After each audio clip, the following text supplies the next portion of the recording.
Assalamualaikum warahmatullahi wabarakatuh.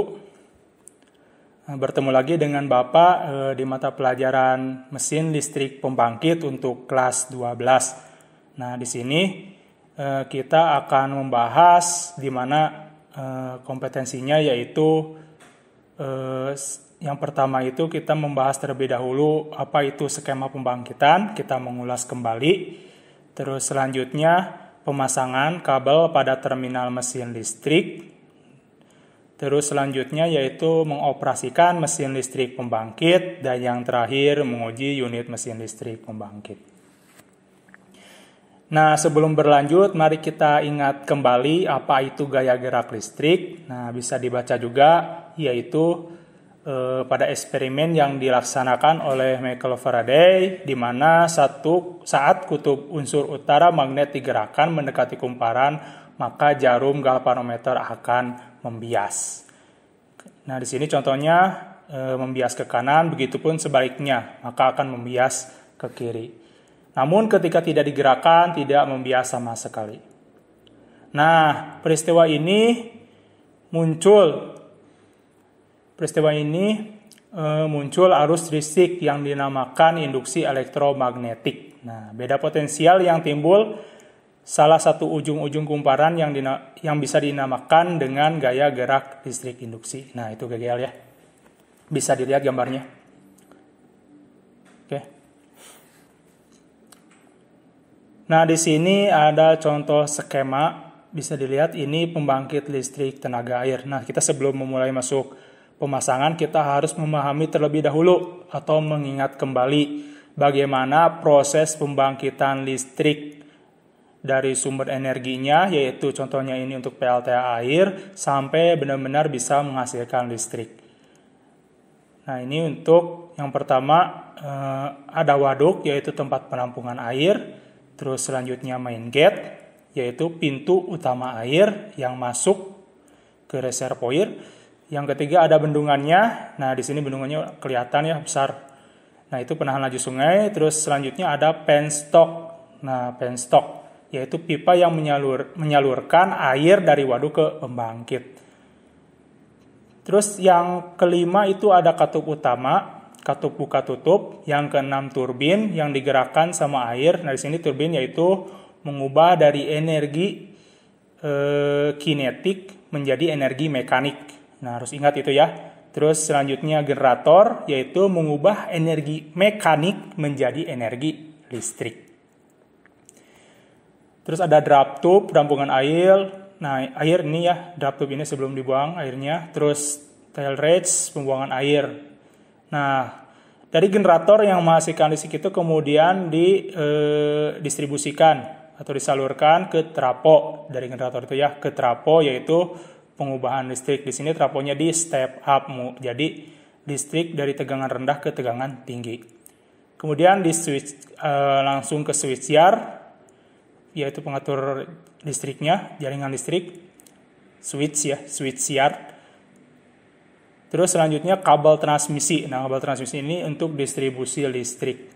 Yang terakhir ada spillwise, yaitu air waduk. Kalau lebih keluar lewat sini.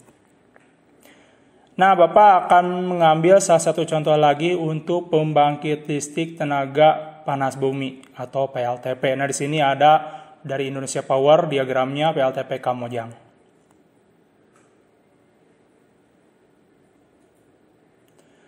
Nah, berdasarkan skema tersebut, mari kita lihat. Yang pertama itu ada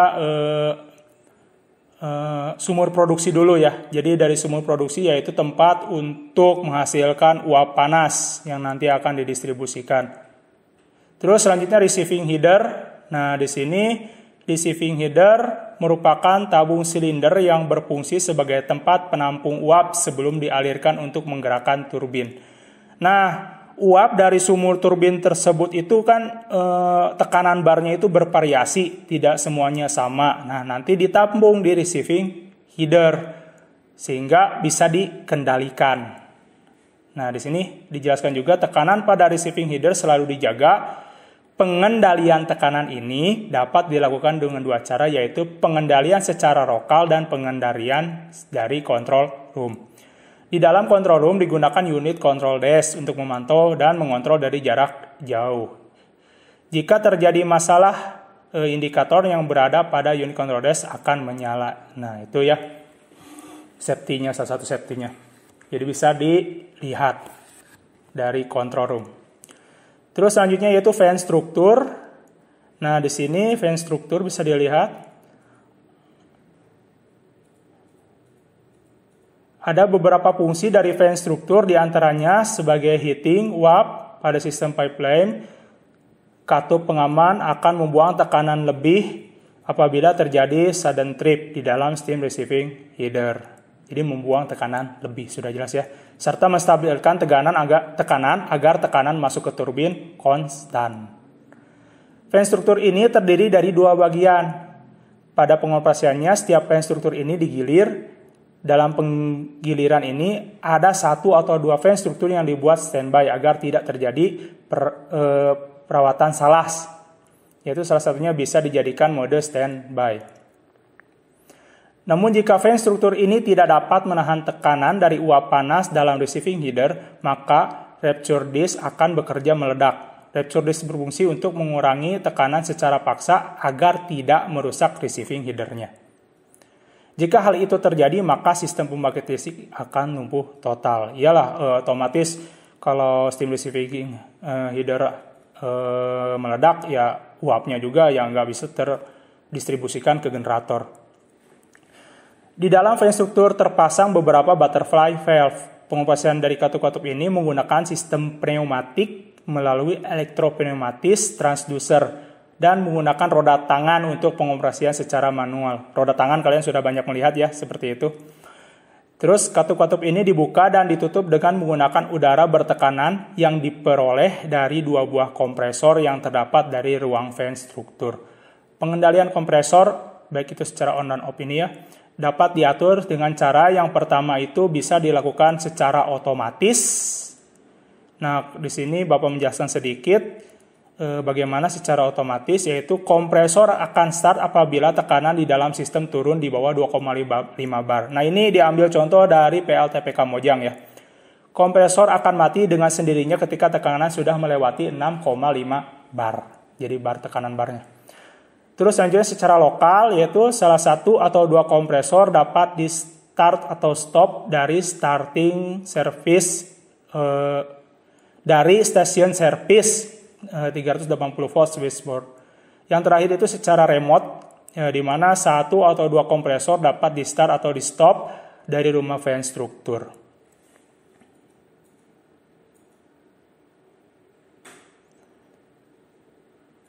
Yang selanjutnya separator.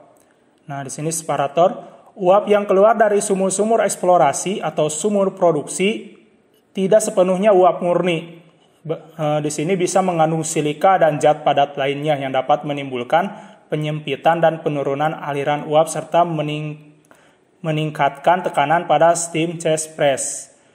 Untuk mencegah hal ini, maka dalam pembangkitan listrik dengan memanfaatkan panas bumi ini diperlukan separator, yaitu guna memisahkan partikel-partikel padat tersebut yang terbawa di dalam uap panas.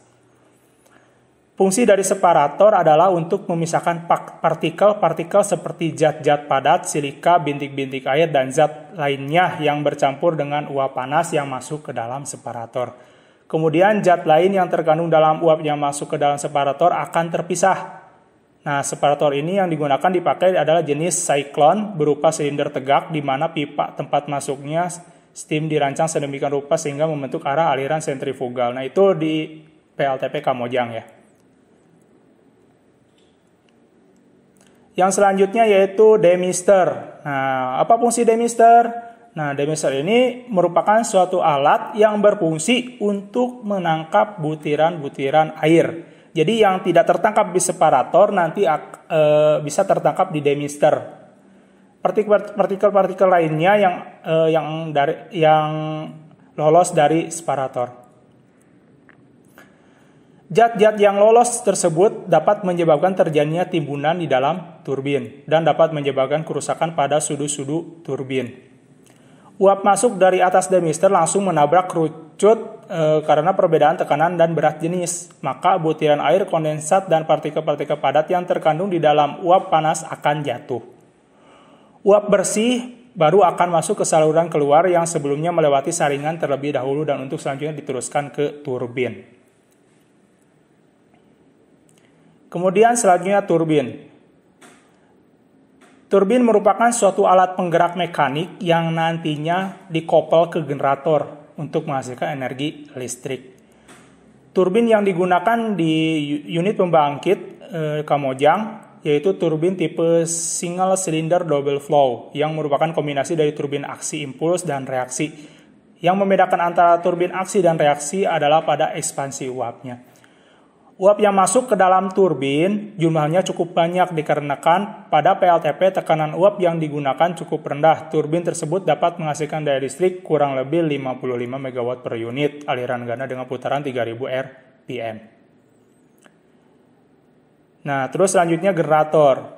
Tadi turbin dikoppel dengan generator. Ketika turbin bergerak otomatis generator pun akan ikut bergerak sehingga generator dapat mengubah energi mekanik menjadi energi listrik. Generator yang dipakai di Kamojang tersendiri adalah jenis turbo generator dengan putaran 3000 RPM berkutub silindris dengan tipe ekstasi secara brushless atau tidak bersikat. Jadi sistem eksitasinya itu tanpa sikat. Sistem penguatan yang digunakan adalah rotating brushless tipe AC dengan rectifier, sedangkan tegangannya diatur dengan AVR atau Automatic Voltage Regulator.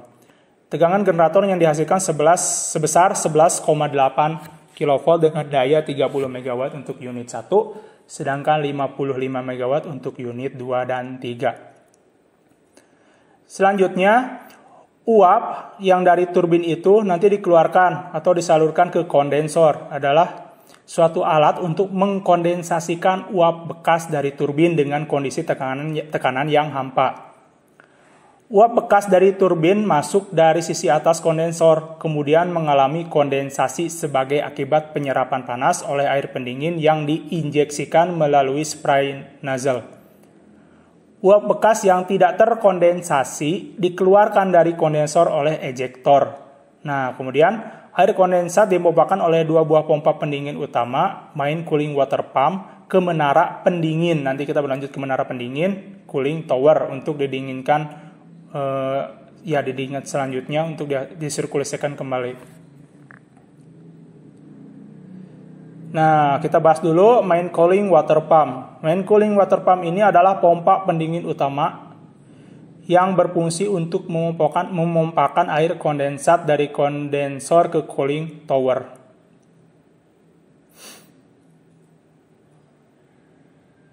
Kemudian yang selanjutnya yaitu cooling tower atau menara pendingin. Menara pendingin yang terpasang di PLTP Kamojang ini menggunakan sistem mechanical draw cross flow tower atau cooling tower di PLTP Kamojang merupakan bangunan yang terbuat dari kayu yang telah diawetkan sehingga tahan air. Untuk unit 1 terdiri dari 3 cerobong kipas dan untuk unit 2 dan 3 terdiri dari 5 buah cerobong kipas. Nah, selanjutnya listrik yang dihasilkan dari generator kemudian disalurkan ke transformator, yaitu trafo di sini digunakan untuk menaikkan tegangan dari 11,8 kV menjadi 150 kV. Nah, di sini tipenya tipe trafo yang digunakan yaitu oil natural, air natural, ONAN, sebagai pendinginnya untuk menghindari panas berlebih pada trafo. Tipe oilnya ya ini ya. Kapasitas dari trafo utama adalah 70.000 kVA kilovolt ampere yang selanjutnya dihubungkan secara paralel dengan sistem listrik Jawa Bali. Terus selanjutnya switchyard. Nah, switchyard ini adalah alat yang berfungsi sebagai pemutus penghubung aliran listrik yang berada di wilayah PLTP maupun aliran distribusi yang melalui sistem interkoneksi Jawa Bali. Jadi sebagai sakarnya lah bisa kita katakan. Tenaga listrik dari trafo ini yang sudah di step up kemudian ditransmisikan ke rel switchyard yang selanjutnya didistribusikan. Nah, terus selanjutnya air yang sudah dingin dari cooling tower itu ditampung di sebuah bak penampungan, kemudian diinjeksikan kembali ke bawah tanah, sehingga tidak ada, bisa kita katakan tidak ada uap yang terbuang, air yang terbuang. Air yang diinjeksikan tersebut nanti akan bisa menjadi uap lagi kalau misalnya tekanan buminya panas lagi. Jadi itu bisa digunakan kembali untuk jangka waktu tertentu. Nah, berikut referensi yang Bapak dapat hanya sebagian dari internet. Nah, jika anak-anak atau adik-adik masih belum paham, bisa lihat di internet jauh lebih banyak. Bapak di sini hanya menyampaikan sekilas tentang pembangkit listrik. Semoga apa yang dapat Bapak sampaikan ini kalian pahami, kalian cermati, terus kalian